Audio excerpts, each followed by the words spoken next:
The second part of this that's very interesting is what silver has done in these rate cutting cycles. And if you look at the last three, for example, silver has actually averaged over a 300% gain in the rate cutting cycle. So the last three were 2000, 2008, and then in 2020 when COVID hit.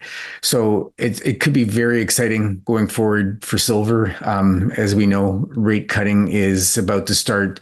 And so I think we're going to see some significant cuts over the next, say, 6, 12 months or so.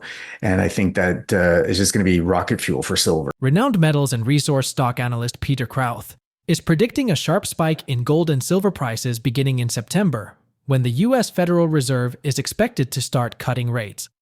According to a slim majority of economists recently polled by Reuters, the Federal Reserve is expected to cut interest rates by 25 basis points at each of the remaining 3 meetings of 2024. The expectations of multiple rate cuts come after July's weaker than expected jobs report and the resulting turbulence in the global stock market. 54% of the poll's respondents predicted the central bank will cut the federal funds rate by 25% basis points in September, November, and December, taking the range to 4.50 to 4.75% by the end of the year. More than a third of those surveyed, 34 respondents, predicted 2 rate cuts this year, while 1 respondent anticipated just a single rate reduction. Additionally, 11 economists expected the Fed to lower rates by 100 basis points or more, with at least 1 rate cut expected before the end of the year, and several to follow in 2025. Krauth is certain of at least a 300% increase in silver prices, taking the white metal from its current price of just above $29 to a new all-time high of over $100. Krauth's predictions are based on the metal's past performance during periods of Fed rate cuts. When the Fed cuts interest rates, the opportunity cost of holding non-yielding assets like gold and silver decreases. Investors might shift from interest-bearing assets like bonds to precious metals, which don't provide interest but are seen as a store of value. Additionally, interest rate cuts can lead to a weaker US dollar, as lower rates make dollar-denominated assets less attractive to foreign investors. Since gold and silver are priced in dollars, a weaker dollar often leads to higher prices for these metals.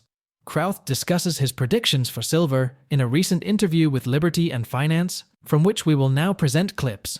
But before we do, please take a little time to like this video, subscribe to the channel, and turn on the notifications bell for more videos like this. We appreciate the support and hope you enjoy the video. There's a chart that was put out by the Incrementum Group. This is Ronnie Stoferla, who publishes the In Gold We Trust report every year. And what they did was they looked at how gold behaves during rate topping cycles. In other words, you get these cycles where the Fed and other central banks will raise rates, and at one point they pause. So they've reached that point where they stop raising rates. The rate stays at its peak for a while, and then they eventually start cutting.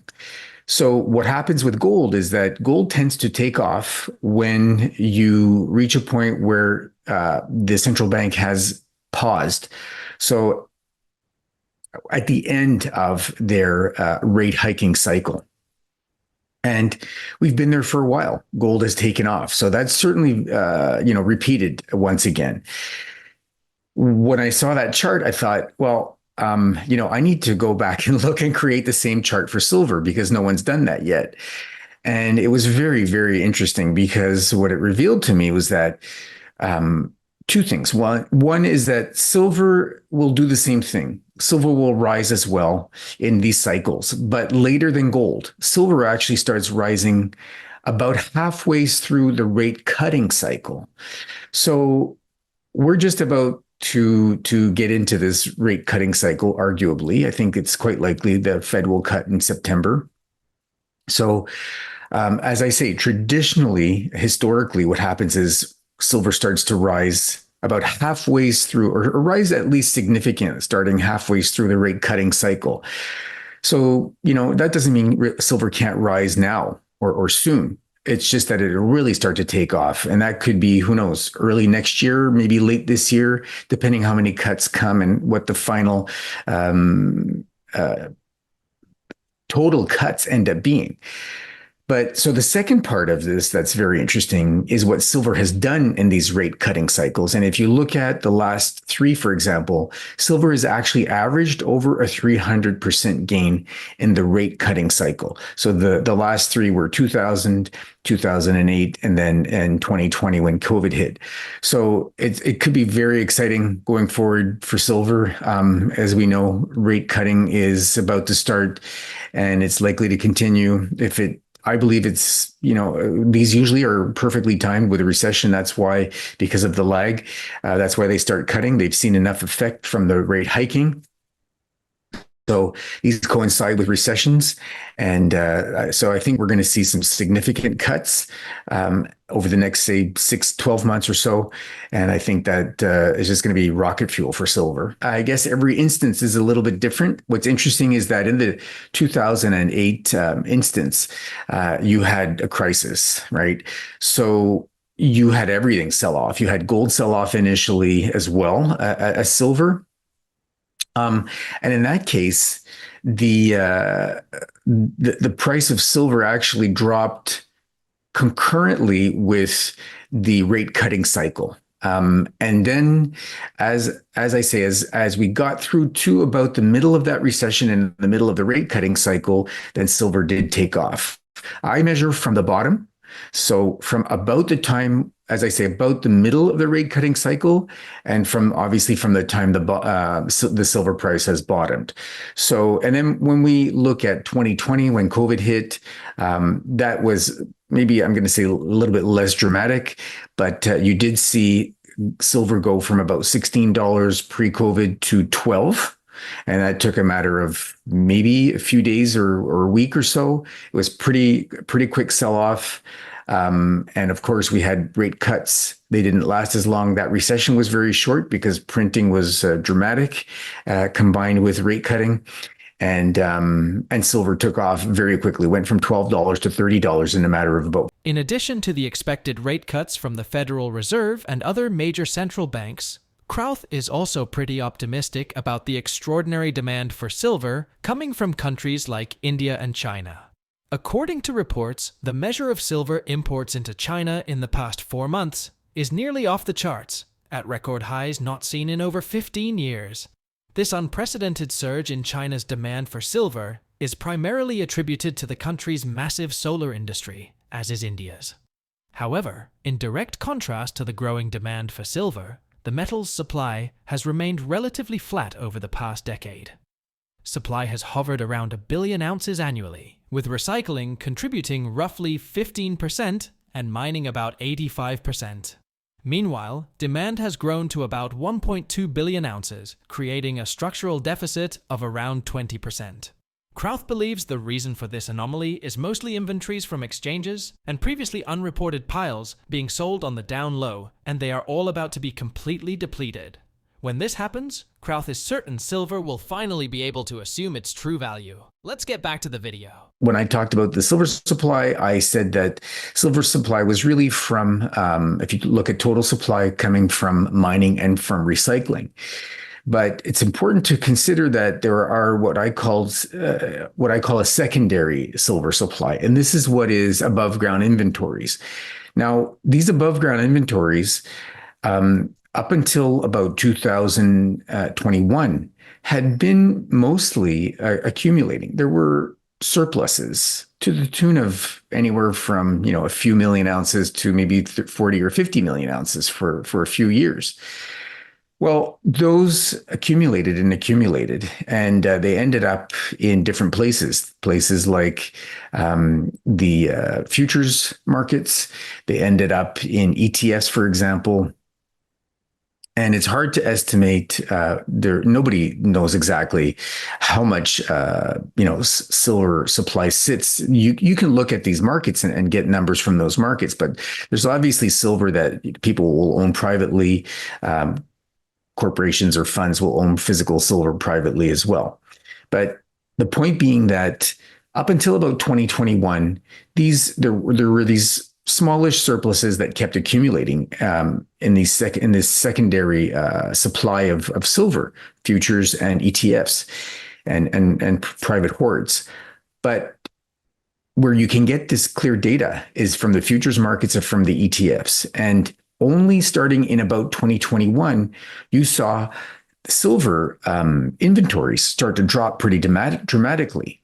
And people kept asking me, Peter, how come the silver price seems like it's capped around the, 28, 29, $30 level? If there's so much demand and the demand is growing and there's a structural deficit, demand is at, more than 20% past supply mining and recycling. And so I did some research, and to me, the answer was that industrial users, in particular industrial users, were able to tap into this secondary supply. They could go to the futures markets, they could go to the ETFs, they could hold long futures contracts, let them mature, and then take physical silver in delivery. They could hold ETF, buy an ETF with cash, and say, the next day, I want delivery. And if you own enough of certain ETFs, you can take physical delivery of the underlying metal. So that's what I believe that they've done, because we've seen the inventories in these different sources actually come down pretty dramatically since early, depending on which market, from early to mid 2021. And I think that's what has, in a sense, capped the silver price.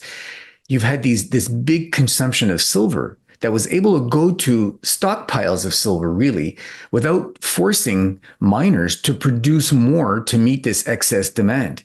Well, those stockpiles have been drawn down. They're not completely empty, but they've been drawn down pretty considerably. I'd say to the tune of about maybe 60 to 70% overall. So there's a little bit of an overhang that can change overnight. I think at most we've got, at this point, maybe 6 to 12 to maybe 18 months of that ongoing. I'm not even sure that, these inventories would allow themselves to be drawn down quite that much to have, to be almost at zero. If they did, it would be dramatic, and someone would come and have one of these contracts and say, okay, my contract is now matured, I want delivery. And the exchange has to tell them, I'm sorry, we're out of silver. You're going to have to take cash, a force majeure, and you'll have to take cash instead of the physical silver. And they'll say, no, I want the silver. And that's when we'll hear about it as a headline, and that would be a spark that would, just sort of ignite a big silver squeeze. The winds of change have been sweeping through the precious metals market since at least 2021. Central banks have been purchasing record amounts of gold while shedding US treasuries, signaling a significant shift in global economic power. As the East continues to rise, gaining more influence and authority, the long-standing dominance of the West appears to be rapidly and painfully unraveling. On one side, we see the use of easily inflated fiat currencies, while on the other, there's a strong focus on tangible assets like gold and silver. This shift could mark a pivotal moment in the global financial landscape, as the balance of power moves away from traditional Western economic structures. Several market analysts are predicting that silver could soon enter a mania phase. David Morgan of the Morgan Report foresees a more intense scramble for silver, which he believes will drive prices to unprecedented highs. According to Morgan, this surge will address the impact of excessive paper money creation, long-term price suppression, supply shortages, and the bearish sentiment that has plagued the market for the past 2 decades. He refers to this scenario as the Great Silver Crisis.